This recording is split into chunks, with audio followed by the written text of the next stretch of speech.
respond to difficult challenges?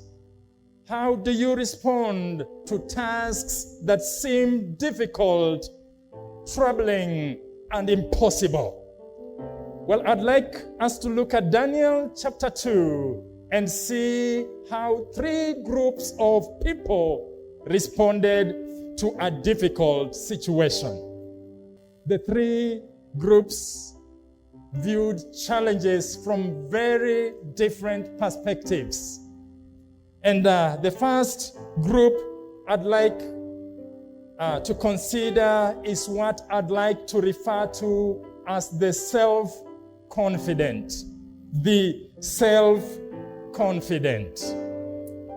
These are people who have had great accomplishments in life, and they feel like they can deal with any and every situation that comes their way.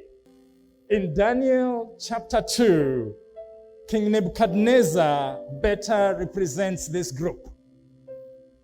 He was a self-confident man who thought he could do anything by himself. His motto seems to have been, well, I have had many accomplishments in the past, and nothing is too difficult for me. The Babylonians were the world superpower at this particular time. They had conquered much of the then known world, including Judah. Nebuchadnezzar was the most powerful man on the face of the earth, so to speak, at this particular time. So strong was he that the power of life and death was in his hands. He also had incredible wealth. And among the things that Nebuchadnezzar is credited with are the famous hanging gardens of Babylon. The walls he built around Babylon were about 56 miles long, encompassing about 200, square miles of land. These walls were so thick that chariot races were literally held on top of them. It would appear to me that Nebuchadnezzar, had it all. He was self-accomplished in every sense of the word. But as successful as he was, all it took was one recurring dream, and his life started to unravel. Chapter 2 of Daniel, verse 1 says, in the 2nd year of his reign, Nebuchadnezzar had dreams. His mind was troubled, and he could not sleep. All it took was one recurring dream, and his life started to unravel. The dream really rattled the king's cage, so to speak. He couldn't remember the dream, although he kept having it. And this made him to realize that beneath his confident success lacked some things that were absolutely difficult for him. My question to us this morning is, how do you respond to challenges? Could it be that your past accomplishments make you feel like with you all things are possible? Could it be that your achievements in the past have made you to start feeling like you are Mr. Possible, with whom nothing is impossible? Mrs. Possible, with whom nothing is difficult? When faced with a difficult situation, we should avoid this kind of self-confident attitude which King Nebuchadnezzar had. The second group I'd like us to consider is what I'd like to refer to as others confident. Others confident. These are people who know they are good at what they do, and at the same time, they feel they can do just about anything.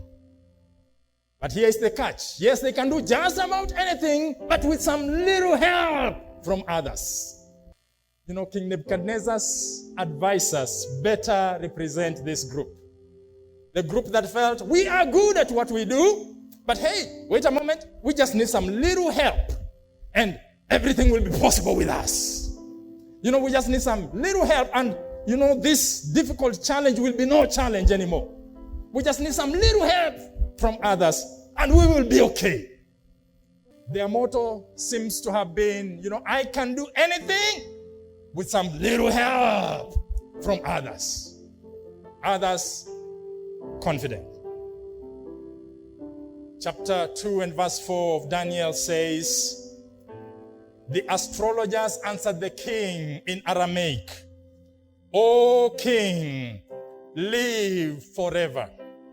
Tell your servants the dream, and we will interpret it. You know, yes, we are good at what we do, but just help us to help you. Tell us. They were used to clients telling them their dreams, their visions, their plans, and then they would give the advice as to the best course of action. The interpretation of the situation fully depended on the information given by their clients. And so when Nebuchadnezzar asks them to tell him what he had dreamt before interpreting, they are totally thrown off guard. They are confused, and they feel like the king has asked them to do the impossible. This is what chapter 2, verse 10 and 11 says. Once more, they replied. They are pretty persistent. Let the king tell his servants their dream, and we will interpret it. Verse 11, what the king asks is too difficult. It is impossible. It is a difficult situation. It's undoable. What the king asks is too difficult. No one can reveal it to the king except the gods, and they do not live among men. Friend, how do you respond when faced with the impossible? Do you often have the attitude that says, I'm really good at what I do. I'm really good at solving problems, but I can do it with some little help. Come alongside me, somebody, and help me to help you. Help me to sort this problem out. Help me to deal with this difficult situation. Is that the attitude you have? The reality, by the way, is that you cannot depend on other people, really. And the Bible says, cursed is a man who trusts in man. And the third group I would like us to consider is the one I'd like to refer to as the God-confident group. God-confident group. These are people who look at a difficult situation.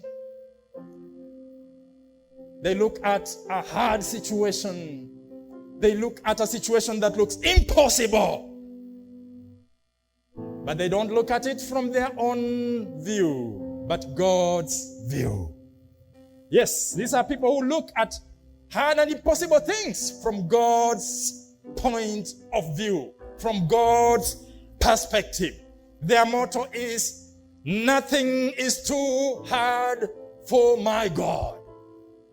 They realize that on their own they cannot do it, but they know that with God all things are possible. They realize they can't do it, but God can. And from our text today, Daniel and his friends best represent this group. By the way, the lives of Daniel and his friends were also in danger because they too were considered as wise men by the king. However, As much as Daniel's life and the lives of his friends were under threat, he did not panic. Instead, he boldly went to the king and asked for time so that he might interpret the dream. He was so confident that God would not only reveal the dream to him, but also give him its interpretation. He was so confident in his God that he goes to the king and asks for time so that he could, wait upon God and get the dream and its interpretation. And this is what verse 17 to 19 says. Then Daniel returned to his house and explained the matter to his friends, Hananiah, Mishael, and Azariah. He urged them to plead for mercy from the God of heaven concerning this mystery, so that he and his friends might not be executed with the rest of the wise men of Babylon. Wow. Daniel had full confidence, not in his own gifts or abilities, but in his God. He was God confident. And you know what? Verse 19 says, during the night, the mystery was revealed to Daniel in a vision. During the night, the mystery, the dream that the king had had, and its interpretation was revealed to Daniel in a vision. Yes, the God of heaven, with whom nothing is impossible, revealed the king's dream and its interpretation to Daniel. The God confident Daniel in turn gives the dream and its interpretation to the king, who is filled with awe and praises the God of Daniel. The king then promotes Daniel and his friends to higher positions of leadership in Babylon. Friends, when faced with a difficult situation, which of these three groups do you identify with? Are you a self-confident person who depends on your abilities? Are you an others confident person who depends on others for solutions? Or are you a God confident person who depends on God to do the impossible? Which of these three groups do you identify with? I encourage us to be God confident people, to be God confident individuals who trust God with the difficult situations in our lives, because with him nothing is impossible. Indeed, God specializes in the impossible and glorifies himself by making the impossible possible.